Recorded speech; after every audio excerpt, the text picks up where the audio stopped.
Every single week, we have a litigation working group where a large group of us, and I'm talking there's maybe 75 members of the House, sit down every single week with the AGs to talk about legal strategy. This is all going on every single week behind the scenes.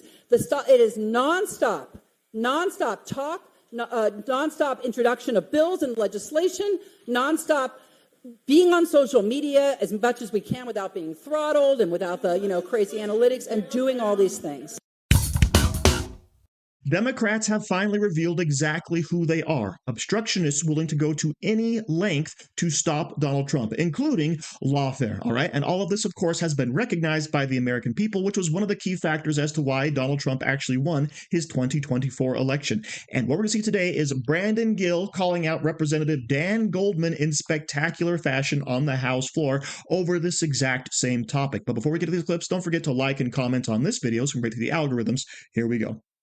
That the search of Mar-a-Lago for classified documents after Donald Trump repeatedly and persistently obstructed justice, obstructed an investigation, held on to classified documents, lied about it, told his lawyer to lie about it, that all of a sudden that search warrant is unprecedented and must be lawfare and politically motivated. Mr. Terwilliger, I'm sure you'll agree with me that the only job that the Department of Justice has is to follow the facts, evidence, and the law. Is that right?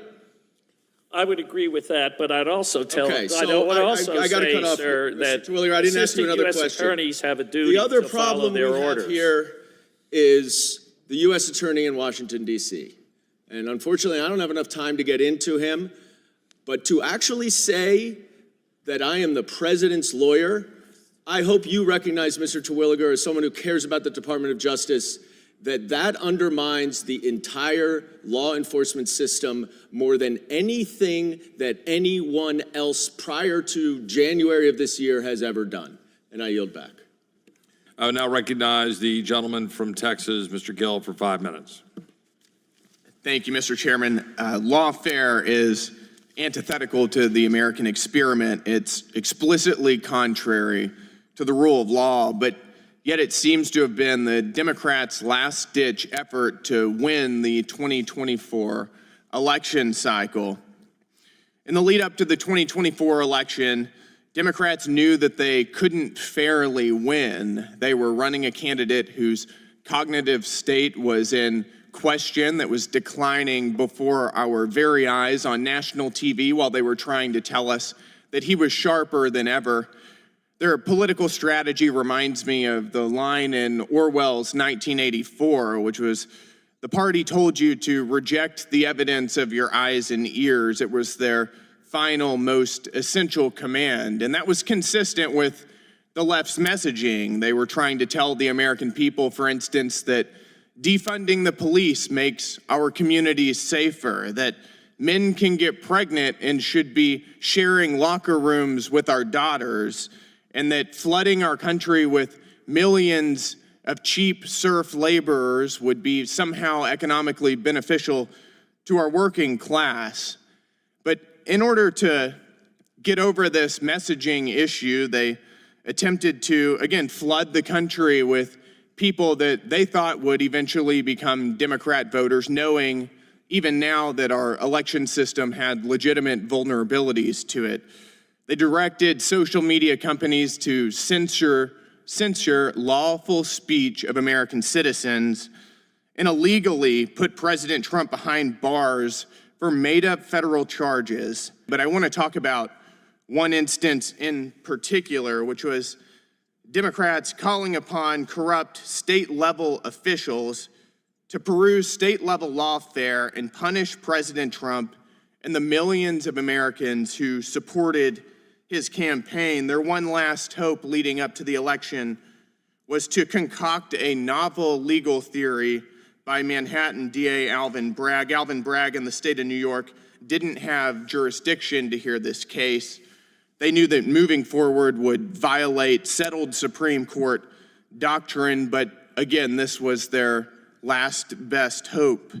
The state of New York, with Democrat donor Judge Juan Merchan overseeing the case, finally got their wish. They landed a conviction of the president. But the American people knew it was a sham, and now they know the lengths to which the other side of the aisle will go to attack their political opposition. What motive do you think, or would you ascribe to Bragg to move forward with such a clearly baseless case? You know, I can't speculate on what his motives were, but I think enough is spoken by how the American people recently determined who should be the president of the United States.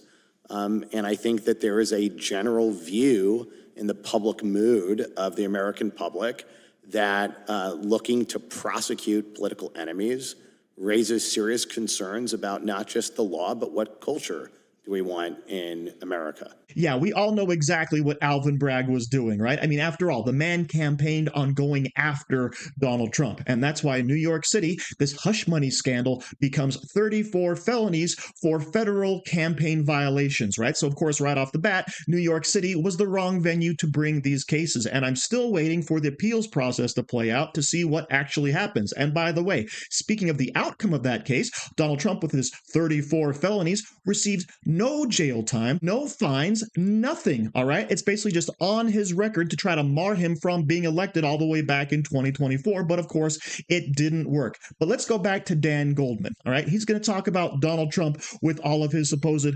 classified documents at Mar-a-Lago. Donald Trump at the time was in negotiation with the National Archives, okay? And they actually sent out people to inspect his home, and all they really said was, let's add a couple more locks to the doors to make sure this stuff is really secret and secure. And then bam, a little while later, you have the FBI coming in for a full-blown raid. In the meantime, Joe Biden, when he was vice president, kept a whole bunch of classified documents in his garage, unlocked in boxes next to his Corvette. And we're all supposed to believe that there wasn't a double standard going on there, that there were not a whole bunch of Democrats orchestrating some type of lawfare system against Donald Trump. No, it was obvious for everyone to see. And as I showed you the clips at the very beginning of this video, yes, it was planned, and they're admitting to it. And to this day, that is still their plan. But thank goodness the Supreme Court got in the way and said, guess what? You can no longer do the judge shopping. You can no longer do the federal injunctions to the level you have been.